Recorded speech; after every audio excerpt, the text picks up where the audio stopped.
Bam, it's me, A to the Miggity Love More, and I'm here with Hammer time. Hammer Time, man, Young Slam. Hey, this the Love More show, so I'm gonna ask you this 2 questions. Okay. First question is, what is your perspective on love? Baltimore, Maryland, backstage. The Jodeci, MC Hammer, and Boys Men tour. Puffy comes in. P. Diddy. P. Diddy. Puffy, P. Diddy, Party Diddy, whatever. Yeah. He talking to Lewis about they pay. They on tour with us. 15,000 ain't enough. Have you ever judged a book by its cover? Well, please, for the love of God, don't do that with MC Hammer. MC Hammer had a problem. You don't remember MC Hammer, right? The guy who sings Can't Touch This, Parachute Pants, and all that. Anyway, he had a problem. Rappers used to love to make fun of him in their songs. Why? Because he was considered to be a rapper, even though he was dancing, singing, wearing crazy outfits. This made other rappers think he was a sellout or he was a poser. One of these rappers was Redman of the duo Method Man and Redman. They making a song. Method Man says, I like MC Hammer, he cool. Redman said, man, MC Hammer corny. They stopped the track. The producer go, what'd you say? Redman said, I said he corny. The producer said, I'll just take that part out for you. Redman said, no, keep it. I said he corny. And why, Method Man, why you glazing him? Hold on, what's going on? Why y'all scared? He said, who's scared? You know what, I'm gonna keep the song in for you, but you gonna end up just like MC Serge. Redman said, what happened to MC Serge? The producer said, don't worry, you finna find out.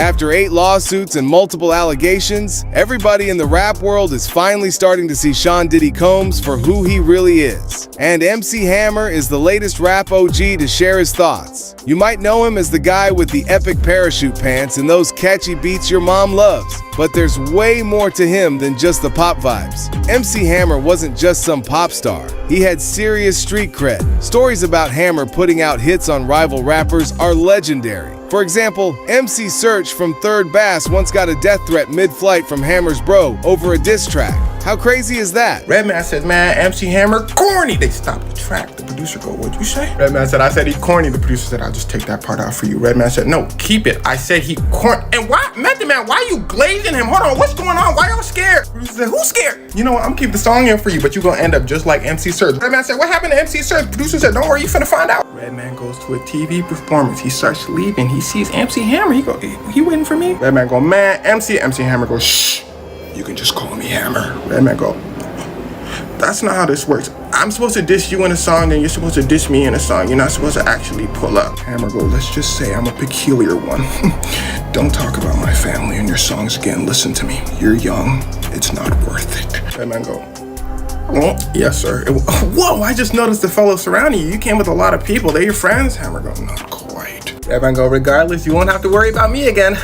Ice Cube didn't get the memo though. He started talking about MC Hammer. MC Hammer pull up on him with a bunch of folks that love the color blue and love throwing up hand signs. Ice Cube go, yeah, I heard what happened to MC Search. I thought it was Cap. My fault, Hammer. Hammer go, great. Now I know what you're thinking. Who is MC Search? I'm gonna tell you what happened to MC Search. Slow down. See, MC Search is part of a group called Third Base.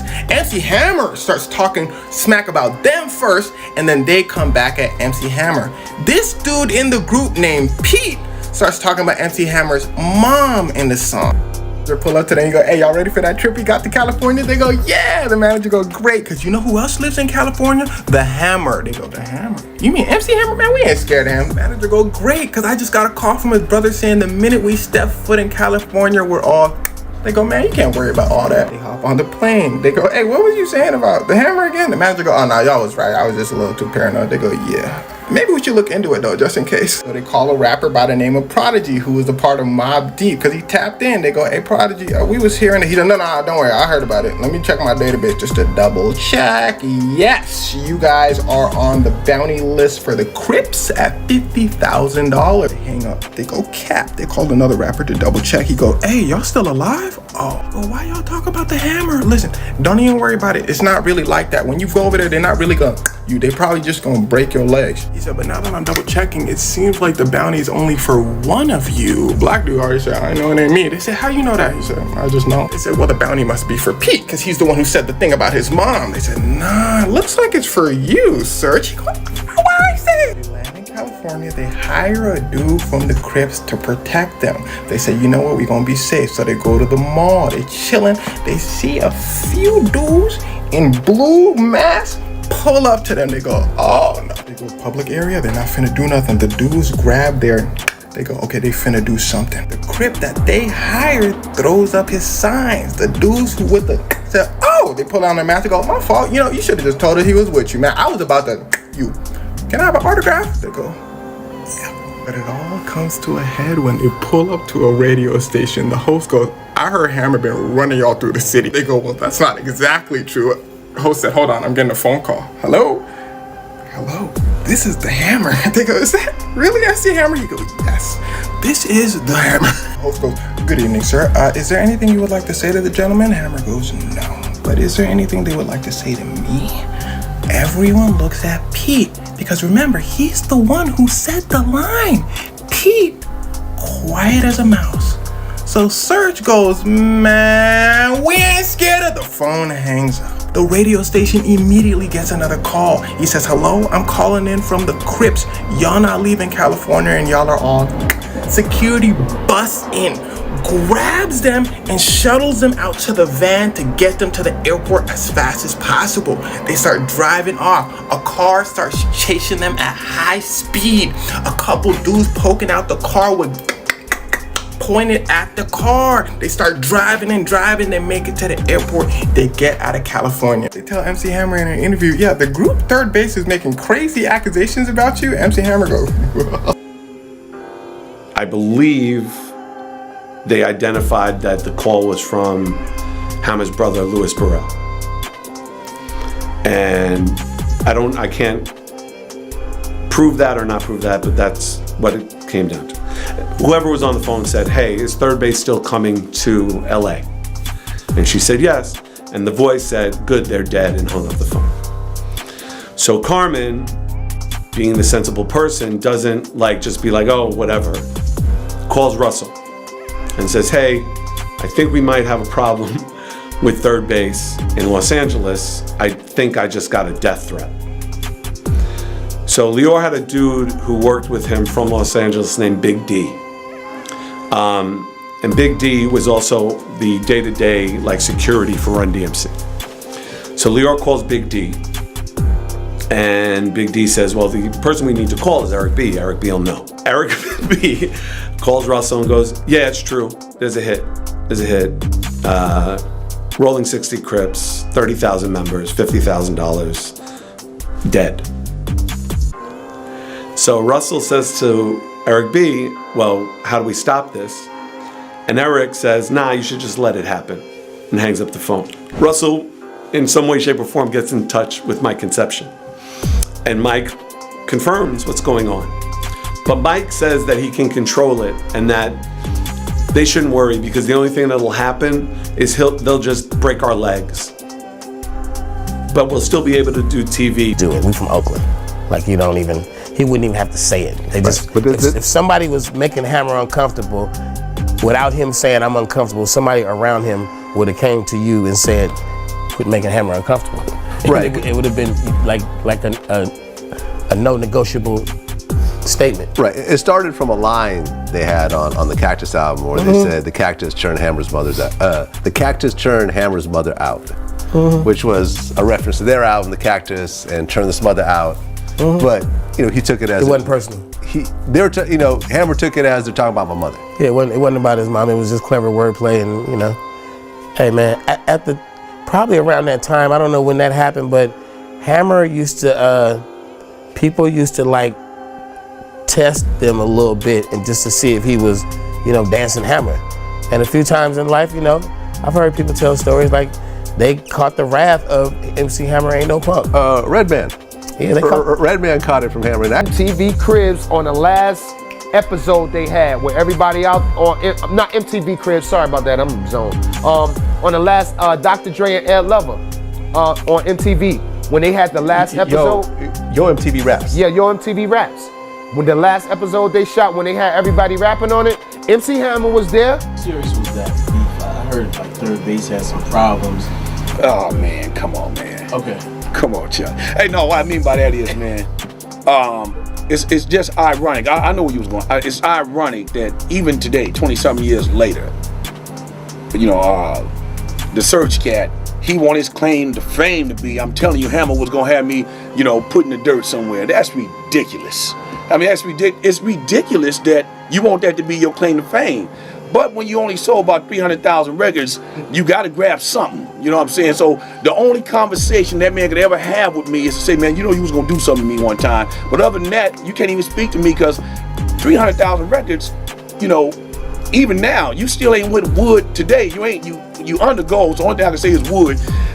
Even 20 years later, you really can't address me. I'm saying the only thing, the conversation we have is because he can come in and talk to you as you're going to do an interview. But, you know, relatively speaking, man, my groups that I created sold more records than him. All of them, 357, you know, my group sold more records. Angie B sold more records than that cat, man. He's not relevant in a conversation with me.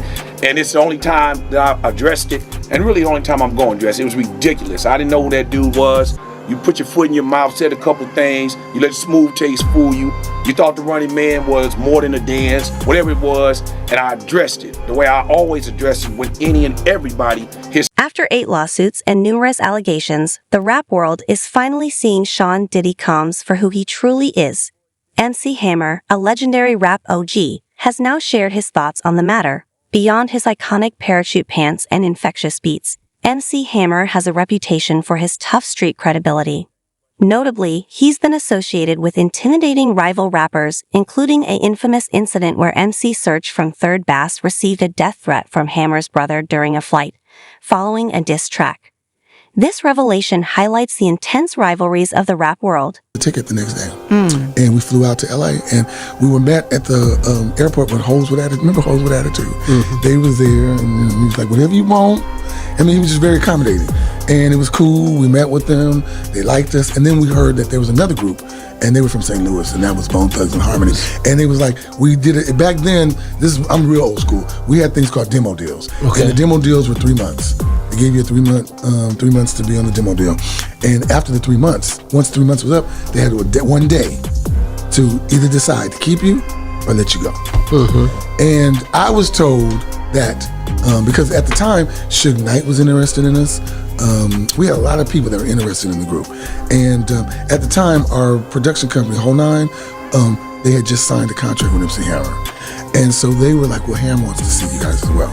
And so when we were told that Easy didn't pick us up, which I found out now was a lie, the dude in the group who started the group didn't even tell us Easy called and wanted us. Wow. He thought it was better to go with, well, you know what, I'll be honest with you. At the time, Easy's, his persona, was like, do you go with Suge? He's like, well, he's a gangster, you don't want to get killed. Do you go with Easy? You hear all the stuff talking about, oh, he was taking the money. So we thought, oh, we go with the church boy. We'll go with MC Hammer, but he was the most gangster one of all of them. I heard about it. I heard he was. Because you thinking, oh, I'll go with the guy who go to church, and you know what I'm saying, and you know all that kind of stuff, and you thinking, and no offense, Ham, but I really look back and go, God, we should have stayed with Easy. You know what I'm saying? We should have stayed with Easy. Yeah, Easy was a cool. Honestly, a lot of stuff you talk about, he was a cool dude. A lot of wisdom. A lot of people didn't understand that. Easy came from a lot of wisdom. He came from, a lot of people, and I think this is what Melvin was talking about. A lot of times we look up and we say, oh, the gangsters, this and that, but a lot of us wasn't true gangsters.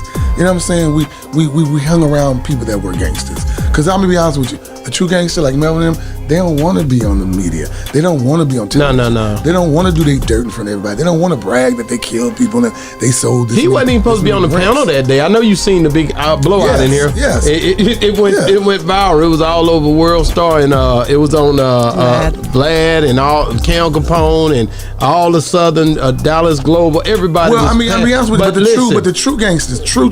No offense, the true, and y'all. That was his first time. Y'all rappers and the people that they never I'm been down on there. with this and that. I'm gonna be honest. I'm an OG. I'm gonna tell you the truth. You ain't worried about studio time. You ain't worried about getting no rings on your finger. You ain't worried about getting a Grammy. You ain't worried about why are my billboards not that. You worried about the streets. You worried about your hustle. You worried about making money for your neighborhood, your family, your baby's mama. You worried about that. So you know what I'm saying? When you don't want to do it in front of, and you don't want everyone to know your business, because when you talk and you let everyone know your business, people research, and you know what I'm saying. And that's a way of you leaving this world, because you got a lot of haters. You got a lot of people that get mad when you. Everyone, this is Benito, the teddy bear of Southern Soul, or you can call me Zaddy.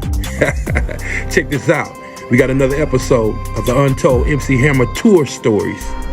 That's right, today we're gonna be talking about Ice Cube. Yeah, Ice Cube, yay. Okay, the story starts like this.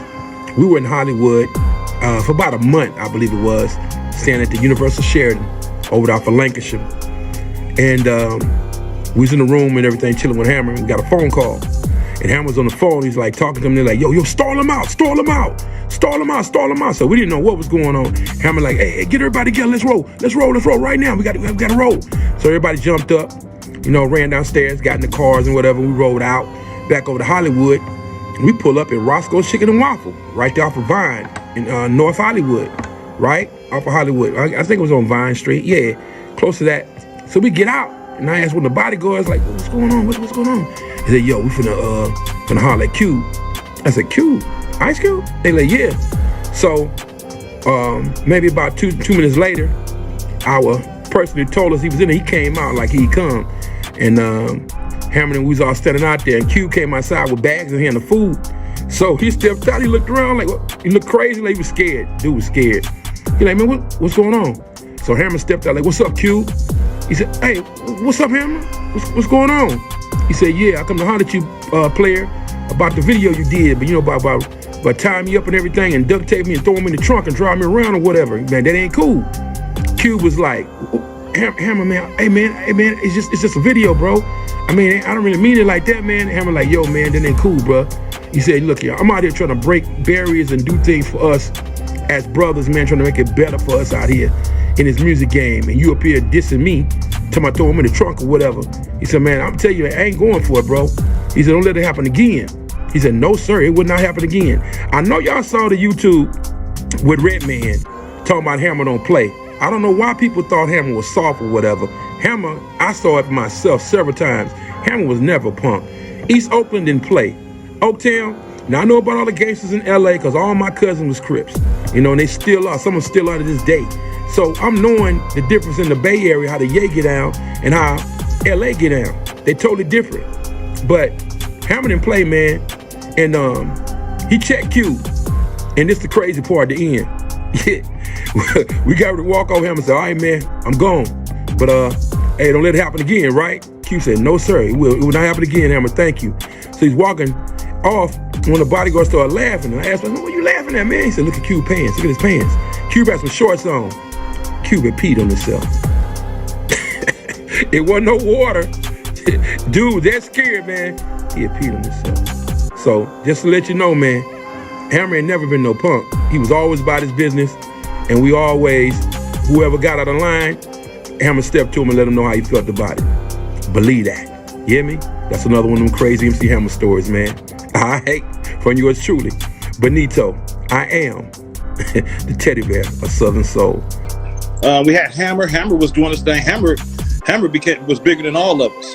Shout out to Uncle Hammer, man. I love that, man. Hammer was the biggest in the game.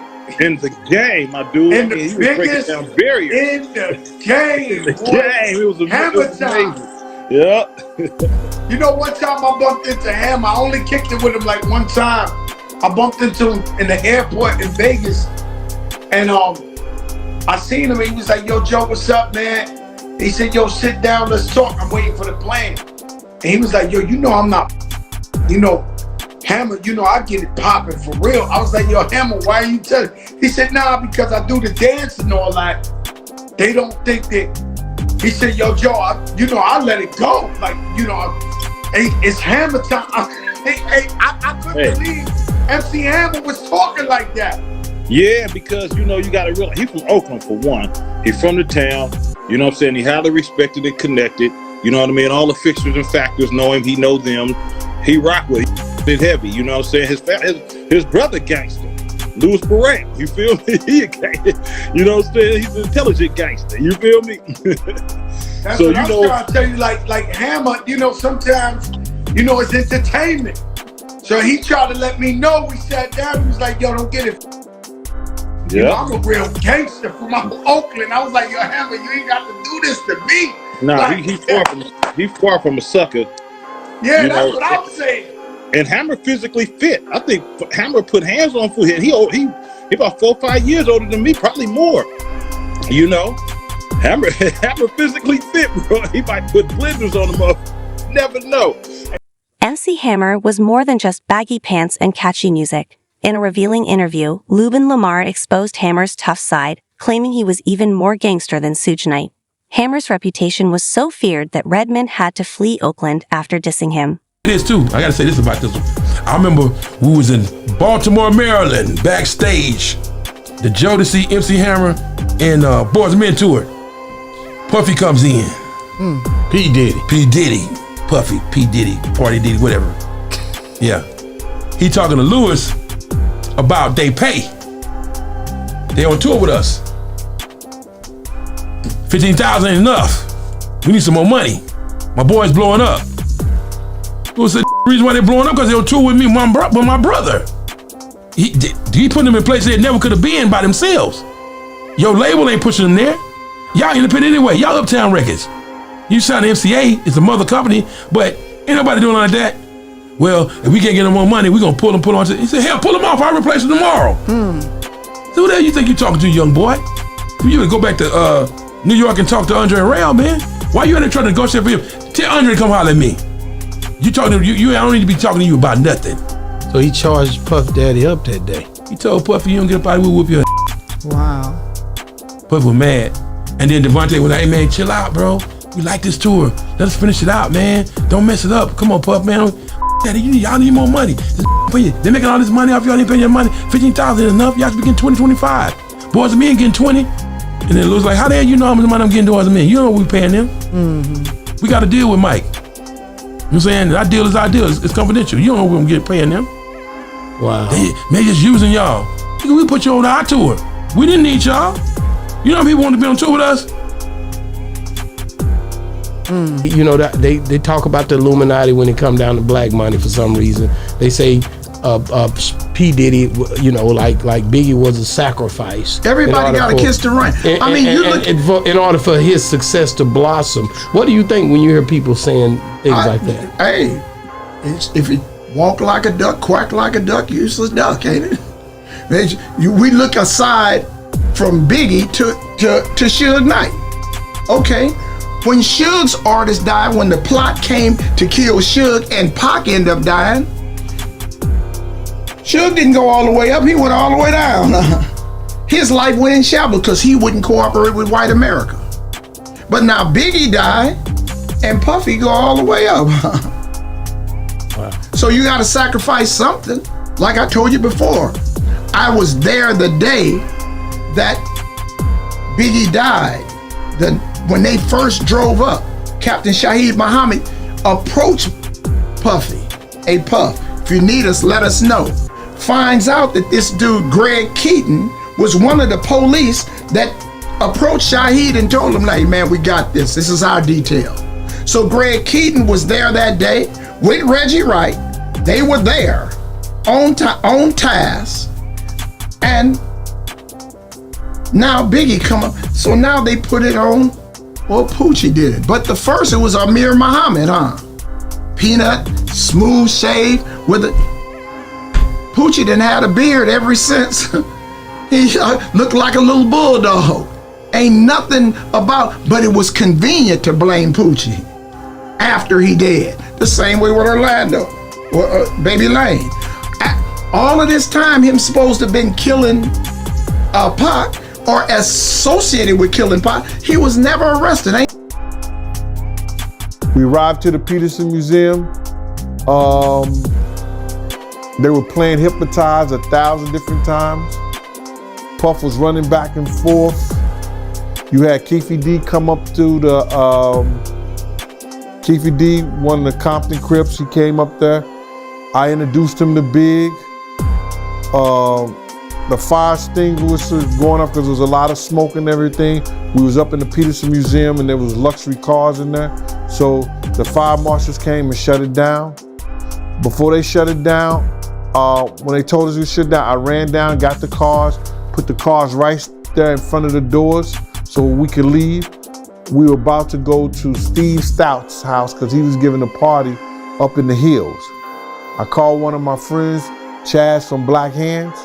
Chaz told us not to come up there to the hills because he thought that if we'd have went up in the hills, a lot more people would have got killed because it looked like they were setting something up because they was trying to get us up in the hills.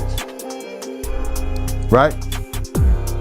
At the time, I didn't know that Big car had stickers on the wheels that said Big something.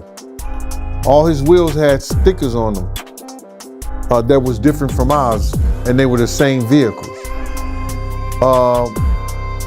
We parked on the side of the driveway. When we got ready to leave, this Muslim come walking down the street.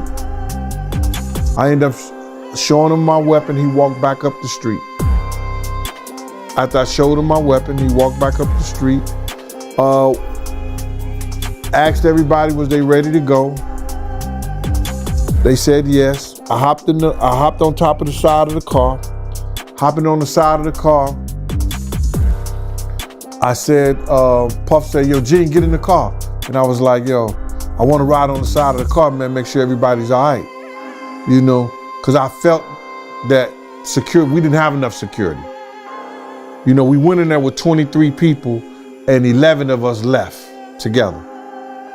From 23 to 11, because I think 12 of those individuals had already decided to leave us in the party and go up on the hills to Steve South's house, right?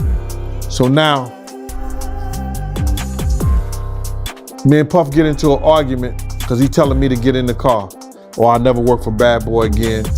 When I get in the car, he moves his seat all the way back. I'm kind of crunched sideways.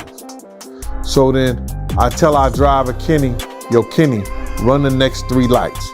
The reason I told Kenny to run the next 3 lights, I had just took a class prior to going out there with the DEA. That's the Drug Enforcement Administration. It was called Interrogation and Surveillance.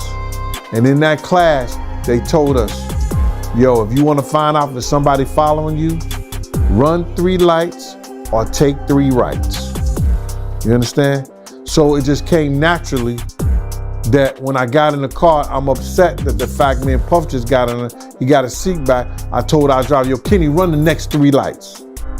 Big Number was supposed to be following us because I spoke to the security person that was behind them. I said, y'all ready? Y'all follow us. So if we run a light, they run a light. It's a flashing red light. All the traffic and everything else, all the police and everything was on the way on the other side of the museum. We was on the side by ourselves and there was nobody out there. So as we go through the light, you understand, Tone say, yo, Big Number ain't coming. Yo, somebody pointing a gun at Big. You know, this is what Tone's saying all in one simultaneously. And then next thing you know, Kenny stopped. He stops the car. So then we hear the gunshot. Pop, pop, pop, pop, pop. Kenny goes forward instead of putting the car in reverse and going back towards the light or doing a U-turn and turning stuff like that. He wait till he go halfway up the block, then U-turn. I'm cussing him out. Like, yo, Kenny, what the f is you doing? He say, yo, we don't know where they shooting at. Motherfucker, they said they shooting at Big.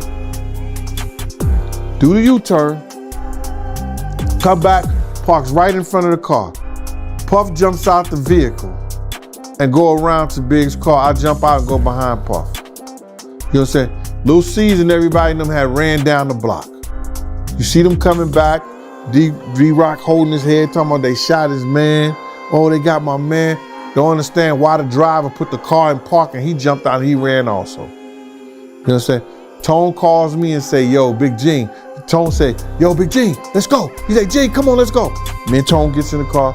We try chasing in the direction where the guy went. When we turned the corner, because we see the guy drove down, then he turns the corner. And by the time we get to the top of the hill, it looked like a slope that was going up like that. On top of the hill, by the time we get up there, we don't see nobody, see nothing. So I told Tone, said, yo, I wish I had my truck. I said, Tone, let's get back, man. They don't have enough security, just put it that way. We get back, I walk down to the Peterson Museum, and that's when I heard your man DJ Quick talking about, I think they got one of those bad boys. They said they was gonna get him. Paul runs down. As soon as he said that, Paul runs down, grabbed me. Yo, we taking Big to the hospital. Wasn't thinking. Ambulance is right there. So when Stevie J them making the and people are calling 911, why didn't the dispatcher say, well, we got an ambulance right there, and why they ain't come to the other side of the museum? When me and Tone was driving, they was calling the ambulance. Why didn't they call 911? Why didn't they come to the other side of the museum? I don't even know. They was less than a half a block away. The hospital was two blocks away. It took us 30 minutes to get to Cedar Sinai where he was pronounced dead at. I was in the dog pound, right?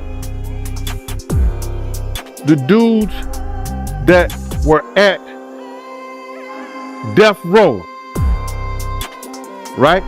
Because I heard out his own mouth DJ Quick say, and we were this old stuff.